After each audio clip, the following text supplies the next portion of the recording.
क्या एक पिता की अधूरी ख्वाहिश एक बेटी के सपनों पर भारी पड़ सकती है? क्या समाज का डर एक बाप को अपनी ही औलाद का दुश्मन बना सकता है? और क्या सच में एक बेटे का जन्म ही किसी पिता के बुढ़ापे की लाठी बन सकता है? या फिर किस्मत ने कोई और ही कहानी लिख रखी थी? एक ऐसी कहानी जो पूरे गंगापुर गांव की सोच को हमेशा के लिए बदलने वाली थी। आइए चलते हैं गंगापुर गांव की धूल भरी गलियों में और जानते हैं राम प्रसाद और उसकी बेटी लक्ष्मी की इस दिल छू लेने वाली कहानी को। गंगापुर, जैसा नाम वैसा गांव, गंगा की गोद में बसा एक शांत हरा भरा गांव था, जहां सुबह की शुरुआत चिड़ियों की चहचहाट और मंदिरों की घंटियों से होती थी और शाम ढलती थी खेतों से लौटते किसानों के थके लेकिन संतुष्ट चेहरों के साथ। इसी गांव में एक छोटा सा मिट्टी की दीवारों और खपरेल की छत वाला घर था राम प्रसाद का। राम प्रसाद एक मेहनती किसान था, जिसकी दुनिया अपने खेतों और अपने परिवार तक ही सीमित थी। वो सुबह सूरज उगने से पहले अपने बैलों को लेकर खेतों की ओर निकल जाता और सूरज ढलने पर ही घर लौटता। उसकी पत्नी शांति देवी एक शांत और समझदार महिला थी, जिसने हर सुख दुख में राम प्रसाद का साथ निभाया था। उनकी शादी को कई साल बीत चुके थे और उनके आंगन में किलकारी गूंजने का इंतजार अब लंबा होता जा रहा था। राम प्रसाद मन ही मन एक बेटे की कामना करता था, एक ऐसा बेटा जो उसके वंश को आगे बढ़ाए, जो उसके खेतों में उसका हाथ बंटाए और जो उसके बुढ़ापे का सहारा बने। यह सिर्फ उसकी अपनी सोच नहीं थी, बल्कि गांव के हर घर में यही धारणा गहरी जड़ों तक जमी हुई थी।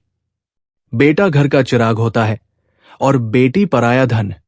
ये बात राम प्रसाद ने बचपन से अपने बड़ों से सुनी थी और अब ये उसके विश्वास का हिस्सा बन चुकी थी।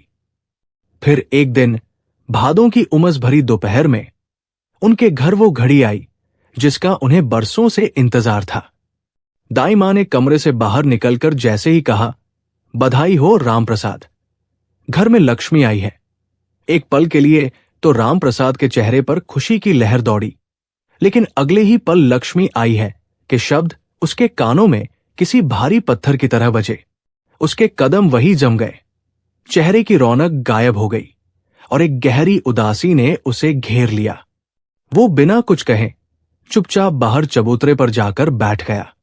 अंदर कमरे में शांति देवी अपनी नन्ही सी जान को सीने से लगाए उसकी मासूमियत में खोई हुई थी।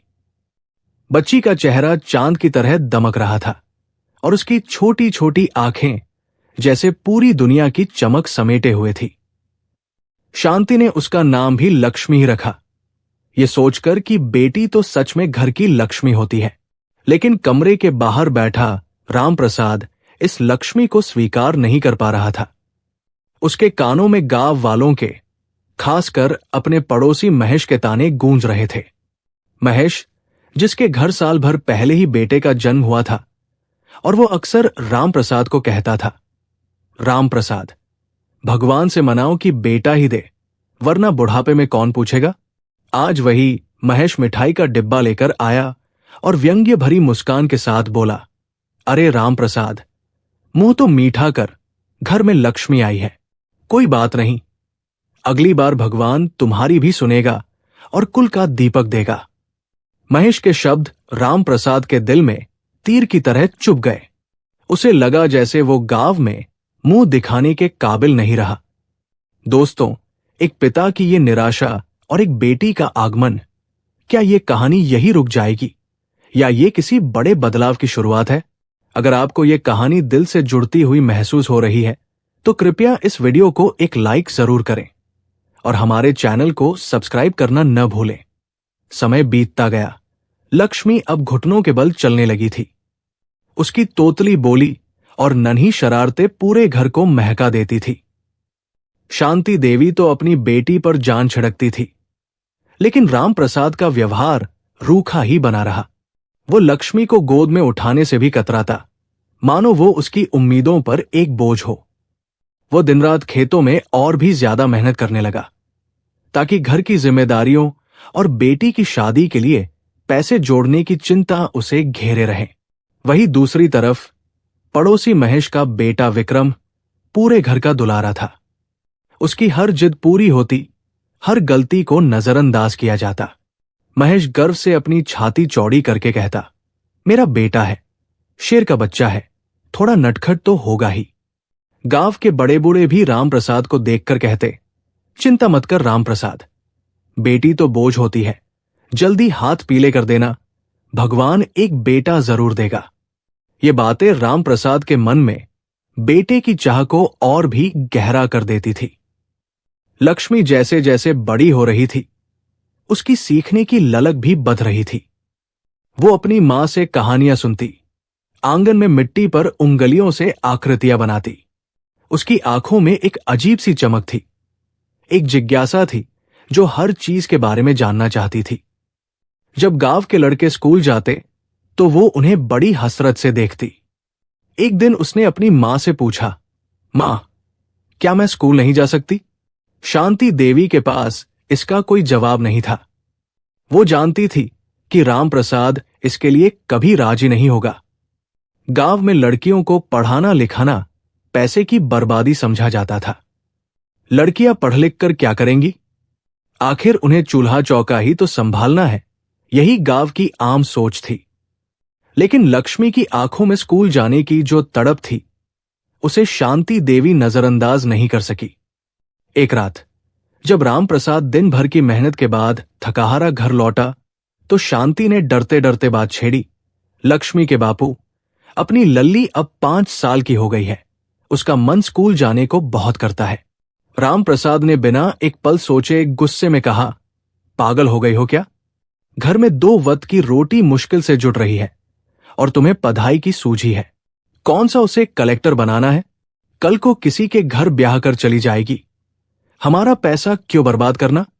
शांति की आंखों में आंसू आ गए, लेकिन उसने हिम्मत नहीं हारी। उसने कहा, अरे थोड़ा बहुत अक्षर ज्ञान हो जाएगा तो क्या बुरा है?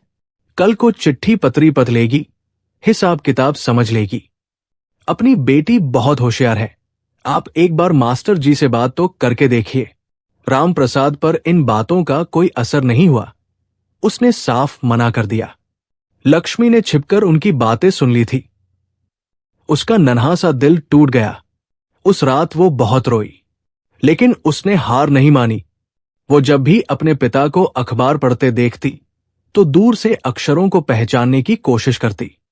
शांति देवी ने अपनी बेटी की इस लगन को देखा और उसने ठान लिया कि वो अपनी बेटी को पढ़ाएगी, चाहे इसके लिए उसे कुछ भी करना पड़े। उसने घर के छोटे मोटे खर्चों से पैसे बचाने शुरू कर दिए। उसने गांव की एक पढ़ी लिखी महिला से लक्ष्मी को पढ़ाने के लिए बात की। अब लक्ष्मी छिप छिप कर पढ़ने लगी। वो दिन में घर का काम करती और रात में दिए की रोशनी में अपनी मां के साथ बैठकर पढ़ती। उसकी मेहनत और लगन देखकर पढ़ाने वाली महिला भी हैरान थी। वो जो कुछ भी सिखाती, लक्ष्मी उसे तुरंत सीख लेती। आपको क्या लगता है, क्या रामप्रसाद का दिल कभी अपनी बेटी के लिए पिघलेगा? क्या लक्ष्मी का स्कूल जाने का सपना कभी पूरा हो पाएगा? अपनी राय नीचे कमेंट्स में हमें जरूर बताएं। आपकी बातें हमें और बेहतर कहानियां बनाने की प्रेरणा देती है। एक दिन गांव के सरपंच ने पंचायत बुलाई। सरकार की तरफ से बेटी बचाओ बेटी पढ़ाओ अभियान के तहत गांव में जागरूकता कार्यक्रम चलाया जा रहा था। शहर से आए अधिकारी ने शिक्षा के महत्व पर भाषण दिया और बताया कि सरकार लड़कियों की पढ़ाई के लिए विशेष योजनाएं चला रही है। भाषण के बाद गांव के स्कूल के मास्टर जी ने सरपंच से कहा, सरपंच जी, अगर हम गांव की 1-2 होशियार बच्चियों को स्कूल में दाखिला दिलाएं तो शायद दूसरे लोग भी प्रेरित होंगे। सरपंच को यह बात अच्छी लगी। मास्टर जी ने लक्ष्मी का नाम सुझाया क्योंकि उन्होंने उसकी प्रतिभा के बारे में सुन रखा था। सरपंच ने रामप्रसाद को पंचायत में बुलवाया। रामप्रसाद को लगा कि जरूर उससे कोई गलती हो गई है। वो डरते डरते पंचायत में पहुंचा। सरपंच ने उसे अपने पास बिठाया और कहा, रामप्रसाद, सुना है तुम्हारी बेटी बहुत होशियार है। मास्टर जी चाहते हैं कि तुम उसका दाखिला स्कूल में करा दो। फीस की चिंता मत करना, वो सरकार की योजना से भर दी जाएगी। रामप्रसाद के पास अब मना करने का कोई कारण नहीं था। सरपंच का आदेश वो टाल नहीं सकता था। भारी मन से, बिना किसी उत्साह के उसने हां कर दी। अगले दिन जब शांति देवी ने लक्ष्मी को स्कूल की यूनिफॉर्म पहनाई तो लक्ष्मी की खुशी का ठिकाना नहीं रहा। वो किसी पंछी की तरह पूरे घर में फुदक रही थी।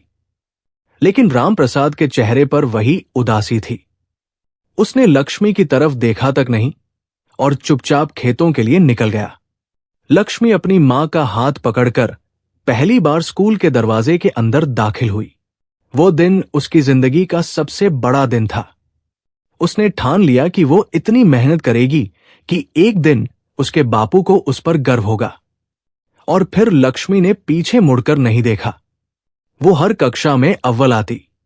उसकी लिखावट मोतियों जैसी थी और उसे हर कविता, हर पहाड़ा जुबानी याद था। मास्टर जी अक्सर उसकी तारीफ करते और दूसरे बच्चों को उसका उदाहरण देते। वहीं दूसरी ओर महेश का बेटा विक्रम बड़ी मुश्किल से पास होता था। उसका मन पढ़ाई में कम और शैतानी में ज्यादा लगता था। महेश फिर भी कहता, लड़के तो ऐसे ही होते हैं, जब जिम्मेदारी पड़ेगी तो सब सीख जाएगा। साल बीतते गए। लक्ष्मी ने प्राइमरी स्कूल पास कर लिया और अब उसे आगे की पढ़ाई के लिए पास के कस्बे के स्कूल में जाना था। यह रामप्रसाद के लिए एक और बड़ी चुनौती थी। गांव से बाहर अकेली लड़की को भेजना, लोग क्या कहेंगे? महेश जैसे लोग तो ताने मारने का कोई मौका नहीं छोड़ते थे। उसने फिर से मना कर दिया। लेकिन इस बार लक्ष्मी खुद अपने पिता के सामने खड़ी हो गई। उसकी आंखों में आंसू नहीं, बल्कि एक आत्मविश्वास था। उसने कहा, बापू, मैं आपका नाम रोशन करना चाहती हूं। मैं पढ़ लिख कर डॉक्टर बनना चाहती हूं, ताकि गांव में किसी को इलाज के बिना शहर न भागना पड़े। प्लीज मुझे मत रोकिए। रामप्रसाद अपनी बेटी की आंखों में उस दिन कुछ ऐसा देखा जो उसने पहले कभी नहीं देखा था। एक जुनून, एक सपना। वो कुछ बोल नहीं पाया। शांति देवी ने मौके पर कहा, इसकी चिंता मत कीजिए, मैं रोज इसके साथ जाऊंगी और इसे लेकर आऊंगी। रामप्रसाद चुप रहा और उसकी ये चुप्पी ही उसकी हां थी। अब शांति देवी और लक्ष्मी का रोज का संघर्ष शुरू हुआ। वे रोज सुबह जल्दी उठती, घर का काम निपटाती और फिर मीलों पैदल चलकर कस्बे के स्कूल जाती। चाहे धूप हो, बारिश हो या ठंड, उनका ये नियम कभी नहीं टूटा। लक्ष्मी की मेहनत रंग ला रही थी। वो कस्बे के स्कूल में भी अपनी प्रतिभा का लोहा मनवा रही थी। उसने जिला स्तर पर होने वाली विज्ञान प्रदर्शनी में भाग लिया और प्रथम पुरस्कार जीता। अखबार में उसकी तस्वीर छपी। जब मास्टर जी ने अखबार लाकर रामप्रसाद को दिखाया तो रामप्रसाद ने पहली बार अपनी बेटी की तस्वीर को गर्व से देखा। उसके दिल के किसी कोने में जमी बर्फ की परत शायद पिघलने लगी थी। गांव के लोग जो कल तक ताने मारते थे, अब रामप्रसाद को बधाई दे रहे थे। सरपंच ने भी उसकी पीठ थपथपाई। ये सब देखकर महेश को बड़ी जलन हो रही थी। उसका बेटा विक्रम अब तक बुरी संगत में पड़ चुका था और 10वीं में 2 बार फेल हो चुका था। कहानी अब एक ऐसे मोड़ पर आ खड़ी हुई है जहां एक बेटी अपनी मेहनत से अपने पिता की सोच को बदलने की पहली सीढ़ी चढ़ चुकी है। लेकिन क्या यह बदलाव स्थायी होगा? क्या समाज की रूढ़िवादी सोच इतनी आसानी से हार मान लेगी? और लक्ष्मी के डॉक्टर बनने के सपने का क्या होगा? क्या रामप्रसाद अपनी बेटी के सपनों को पंख देने के लिए समाज से लड़ पाएगा? ये सब जानने के लिए आपको हमारी इस कहानी को पूरा देखें। इस कहानी को अपने दोस्तों और परिवार के साथ शेयर करें ताकि ये संदेश हर घर तक पहुंच सके कि बेटियां बोझ नहीं बल्कि अभिमान होती है। अखबार में छपी लक्ष्मी की तस्वीर और उसके नीचे लिखे सुनहरे शब्द, गंगापुर की बेटी ने किया जिले का नाम रोशन, रामप्रसाद के लिए सिर्फ एक खबर नहीं थी बल्कि एक आईना था जिसमें उसे पहली बार अपनी सोच का धुंधला अक्स दिखाई दे रहा था। वो उस अखबार को बार बार देखता, अपनी बेटी की मुस्कुराती आंखों में झांकता और फिर अपने दिल में उठते सवालों से जूझने लगता। क्या सच में वो गलत था? क्या जिस बेटी को वो बोझ समझता रहा वही उसके मान सम्मान का कारण बन रही थी? गांव के जो लोग कल तक उसे देखकर मुंह फेर लेते थे, आज वे सामने से आकर उसकी पीठ थपथपा रहे थे। वाह राम प्रसाद, तेरी बेटी तो हीरा निकली, कोहिनूर हीरा। ये सब सुनना राम प्रसाद को अच्छा तो लगता था, लेकिन उसके अंदर बरसों से जमी बेटे की चाह की चट्टान अभी पूरी तरह से पिघली नहीं थी। वो सोचता, ये सब तो ठीक है, पर कल को जब इसकी शादी होगी, ये चली जाएगी, फिर मेरा क्या होगा? मेरा वंश कैसे आगे बढ़ेगा? ये सवाल एक नाग की तरह उसके मन में कुंडली मारकर बैठा हुआ था। समय अपनी गति से चलता रहा और लक्ष्मी ने 12वीं की परीक्षा भी पूरे जिले में सर्वोच्च अंकों के साथ पास कर ली। अब उसकी जिंदगी एक ऐसे मोड़ पर आ खड़ी थी जहां से उसका डॉक्टर बनने का सपना हकीकत में बदल सकता था। उसने मेडिकल की प्रवेश परीक्षा का फॉर्म भर दिया, लेकिन असली चुनौती अब सामने थी। परीक्षा की तैयारी के लिए शहर के एक अच्छे कोचिंग सेंटर में दाखिला लेना था, जिसकी फीस हजारों में थी, और अगर परीक्षा पास हो गई तो मेडिकल कॉलेज का खर्च तो लाखों में था। यह सुनकर राम प्रसाद के पैरों तले जमीन खिसक गई। वो एक साधारण किसान था, जिसकी कमाई बस इतनी थी कि घर का गुजारा चल जाए। लाखों का खर्च तो वो सपने में भी नहीं सोच सकता था। उस रात घर में एक खामोश तनाव था। लक्ष्मी अपनी किताबों में मुंह छिपाए बैठी थी, लेकिन उसके आंसू पन्नों को भिगो रहे थे। शांति देवी पूजा घर में बैठी भगवान से प्रार्थना कर रही थी। राम प्रसाद बाहर चारपाई पर लेटा आसमान के तारों को घूर रहा था और उसके दिमाग में एक तूफान चल रहा था। एक तरफ उसकी बेटी का सपना, उसकी मेहनत और उसकी काबिलियत थी, और दूसरी तरफ उसकी खाली जेब, समाज का डर और अपनी अधूरी ख्वाहिश थी। उसी समय पड़ोस के घर से महेश के चिल्लाने की आवाज आई। उसका बेटा विक्रम, जो अब पूरी तरह से आवारा हो चुका था, एक नई मोटरसाइकिल के लिए जिद कर रहा था और पैसे न मिलने पर घर का सामान तोड़ फोड़ रहा था। महेश उसे डांट रहा था, नालायक, दिन भर दोस्तों के साथ घूमता है, एक पैसा कमाकर नहीं लाता और ऊपर से फरमाइशें देख इसकी। विक्रम ने पलटकर अपने बाप को जवाब दिया, तो इसमें मेरी क्या गलती है? आपने ही तो कहा था कि मैं आपका बेटा हूं, आपका चिराग हूं, आपको ही मेरी जरूरतें पूरी करनी होंगी। यह सुनकर महेश सन्न रह गया। रामप्रसाद ने जब यह सब सुना तो उसके कानों में विक्रम के शब्द नहीं, बल्कि महेश के वो पुराने ताने गूंज रहे थे, मेरा बेटा मेरा नाम रोशन करेगा। रामप्रसाद ने एक लंबी सांस ली, जैसे कोई बहुत बड़ा फैसला कर लिया हो। वो उठा और घर के अंदर गया। उसने लक्ष्मी के सिर पर हाथ रखा और सिर्फ इतना कहा, सो जा बेटी, कल सुबह हम शहर चलेंगे तेरे कोचिंग में दाखिले के लिए। लक्ष्मी ने अविश्वास से अपने पिता की ओर देखा। उसकी आंखों में आंसुओं की बाढ़ आ गई, लेकिन ये आंसू दुख के नहीं, बल्कि खुशी के थे। शांति देवी ने हाथ जोड़कर भगवान का शुक्रिया अदा किया। अगले दिन रामप्रसाद अपनी पत्नी के गहने और अपनी जमीन के कागज लेकर शहर के साहूकार के पास पहुंचा। उसने अपनी थोड़ी सी जमीन गिरवी रखकर पैसे का इंतजाम किया और लक्ष्मी का दाखिला शहर के सबसे अच्छे कोचिंग सेंटर में करा दिया। अब लक्ष्मी का संघर्ष और भी बढ़ गया था। वो दिन रात एक करके पढ़ाई में जुट गई। रामप्रसाद भी खेतों में दोगुनी मेहनत करने लगा ताकि वो अपनी बेटी की पढ़ाई का खर्च उठा सके। गांव में फिर से कानाफूसी शुरू हो गई। रामप्रसाद तो सठिया गया है, लड़की की पढ़ाई पर जमीन गिरवी रख दी, कल को ये भी हाथ से जाएगी और लड़की भी पराए घर चली जाएगी। महेश ने भी मजाक उड़ाया, मैंने तो पहले ही कहा था, बेटी मतलब खर्च का गड्ढा। लेकिन अब रामप्रसाद को इन बातों से फर्क नहीं पड़ता था। उसकी आंखों में अब सिर्फ एक ही सपना था, अपनी बेटी को सफेद कोट और गले में स्टेथोस्कोप डाले हुए देखना। प्रवेश परीक्षा का दिन आया और फिर नतीजों का। लक्ष्मी ने न सिर्फ परीक्षा पास की, बल्कि बहुत अच्छी रैंक हासिल की, जिससे उसे सरकारी मेडिकल कॉलेज में दाखिला मिल गया। उस दिन गंगापुर गांव में दिवाली जैसा माहौल था। सरपंच ने पूरे गांव में मिठाई बंटवाई।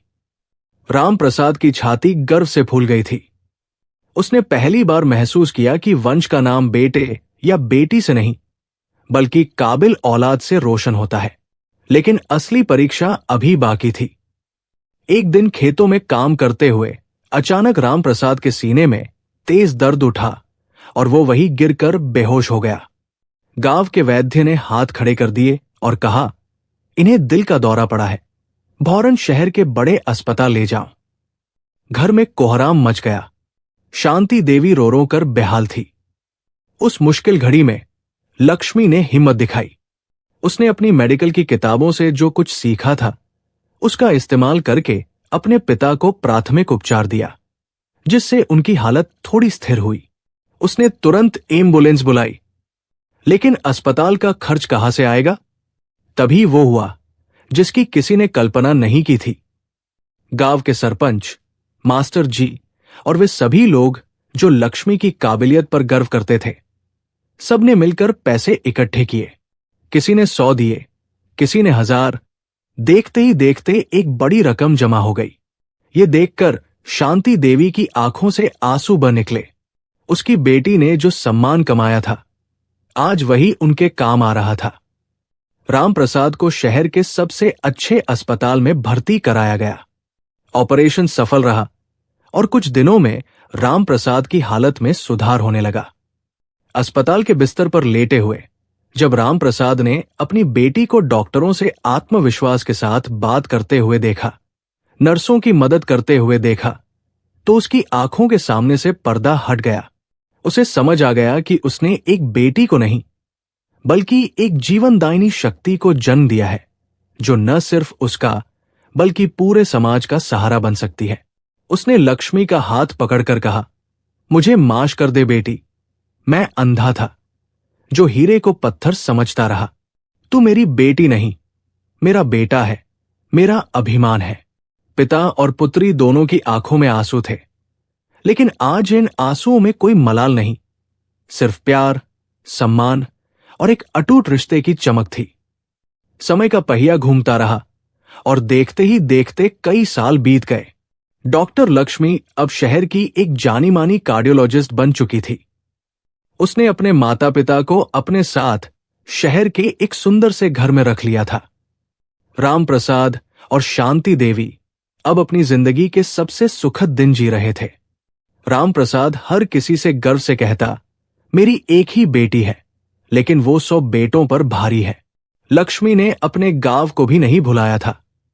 उसने अपनी कमाई से गंगापुर में एक छोटा सा क्लिनिक खोला था, जहां हर रविवार को वो खुद जाकर गरीबों का मुफ्त में इलाज करती थी। वहीं दूसरी ओर महेश की दुनिया उजड़ चुकी थी। उसके बेटे विक्रम ने शराब और जुए की लत में अपनी सारी जमीन जायदाद बिकवा दी थी और एक दिन अपने बूले मां बाप को बेसहारा छोड़कर कहीं भाग गया था।